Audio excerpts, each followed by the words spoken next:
As the new day dawns, a unique ship sets course across the wide open waters. Buoyed by the morning breeze, its full sails billow to chase the rising sun. This is the Götheborg, one of the most impressive Swedish cargo ships to pass the Cape of Good Hope en route to trade with China. In the year 1732, the first Swedish ship arrived in China to Guangdong, bringing the friendly sentiments of the Swedish people for the first time to the people in China. Like the Dutch East India Company, the Swedish also saw the opportunity of trading with the Far East. Since Roman times, the Europeans had eagerly sought Oriental silks, spices, tea and porcelain. When the sea route was discovered in the 16th century by Vasco da Gama, the seafaring nations vied to control this lucrative trade route. The Swedish had a fleet of 38 vessels and made 132 expeditions to China. In 1745, the Götheborg, one of Sweden's flagships, was returning from her third trip to China, laden with Eastern treasures. As the Götheborg was entering her home port after nearly 2 years of sailing, disaster struck. She hit a well-known underwater reef and sank. Fortunately, all lives on board the ship were saved, but the cargo, valued at the whole national budget, was strewn on the harbour mouth. The Götheborg was forgotten for almost 250 years, but when the wreckage was found in 1985, an idea emerged to build an exact replica. Joachim Severinson is a master shipbuilder.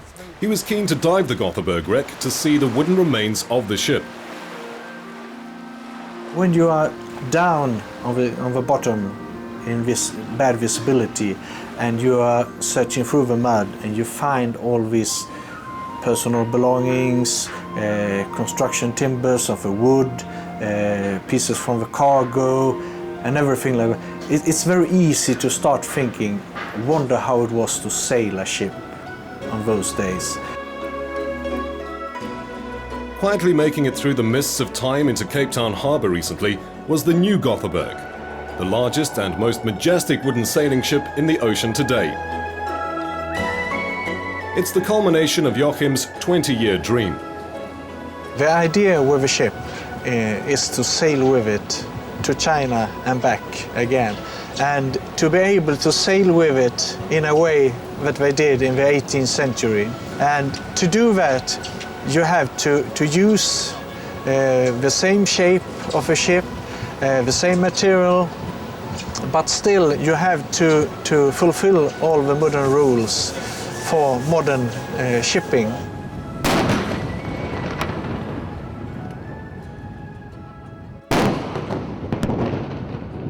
Building a ship from scratch as an exact replica is a daunting task. The Götheborg was built by hand, using 1,000 oak trees, all over 100 years old, 50 kilometers of pine decking, and 50 tons of handmade nails. It was very complicated because you have not drawings from this time, 70, 30, about that time. So we have to find old books and reglements for measurements and so on, and a lot of research.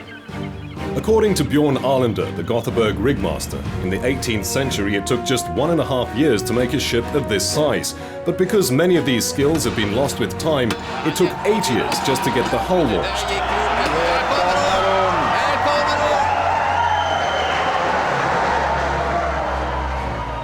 With the hull complete, Bjorn had the exhaustive task of designing and making the complicated rigging. There are over 100 ropes attached to the various sails. The main mast is 47 meters high and is constructed out of 18 pine trees that fit together like a puzzle. The mast is traditionally braced and no glue is being used to secure it. But it's really only when you stand on board that you fully appreciate its scale. It has 12 hand-stitched sails using almost 2 square kilometers of cloth. It also carries close to 20 tons of rope. But no one has experience about this particular material like hemp and wooden and so on. So this is a new experience for everybody. People told us before it's not possible to sail this ship. But it is. You proved them wrong. Yeah, we hope so. With much fanfare, the Götheborg left Sweden on the 2nd of October 2005 on her maiden voyage to China. It's hoped that the journey will forge closer trade relations and cultural ties along its way. According to Captain Gunnar Silfverber Utgaard, although she's a big boat, she's remarkably nimble in the water. How difficult is it to sail a vessel like this?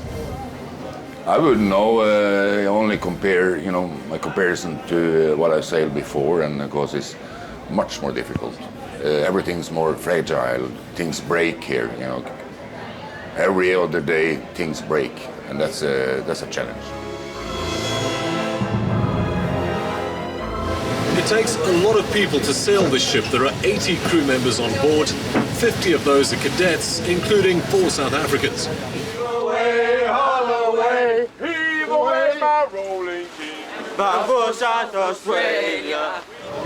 Yeah, it's quite labor intensive, but most of the time you need 4 or 5 guys pulling on the ropes like a tug of war, and we're generally winning. Like the other South Africans on board, Shahid Sali is a keen amateur sailor, but admits the boats he's used to are a lot smaller than this one. Shahid, what impresses you most about this ship? Oh, its sheer size, and I'm used to sailing on a 26-foot boat, and the smallest sail on this boat is almost bigger than the sails on my boat that we sail on. So, yeah, the size and the amount of power that's generated from the sails alone is awesome. Leroy Rudolf was also completely captivated by the spirit of the ship. It was the most awesome thing I've experienced, and it's like you're living in the small world. After a while, you're not sailing, you're with your friends, and so it's been like a pirate. The Götheborg is not the first replica to be built, but it's the only one that's on the high seas. Why is it, do you think, that you don't see replica ships like this sailing the world's oceans more often?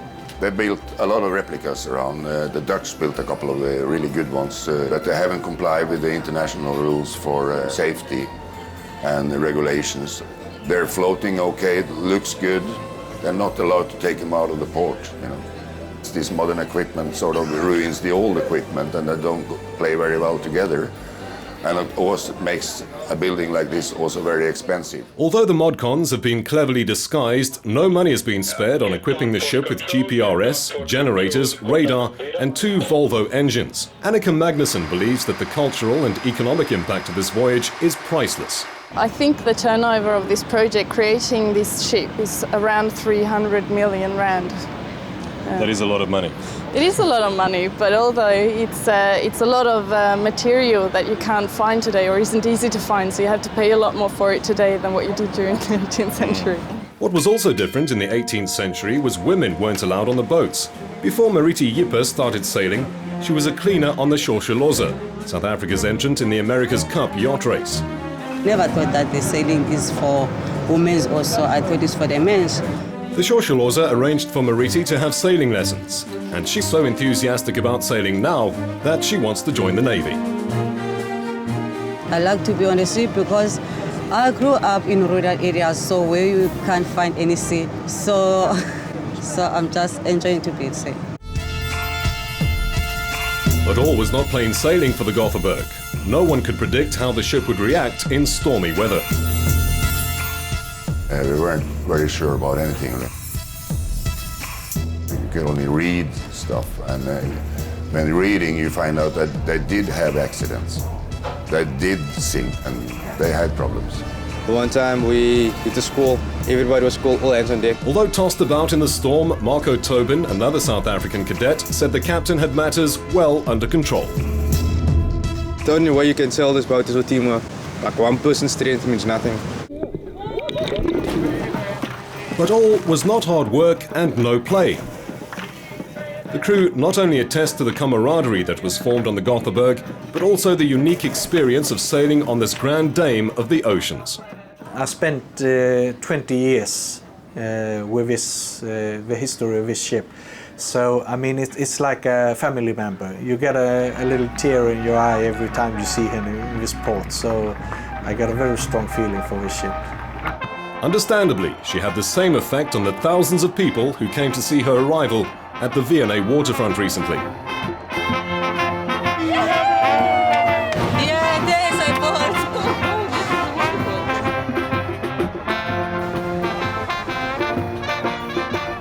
Is it a trip that you'd like to do again? Definitely, without thinking about it. Sooner rather than later. Sooner and later.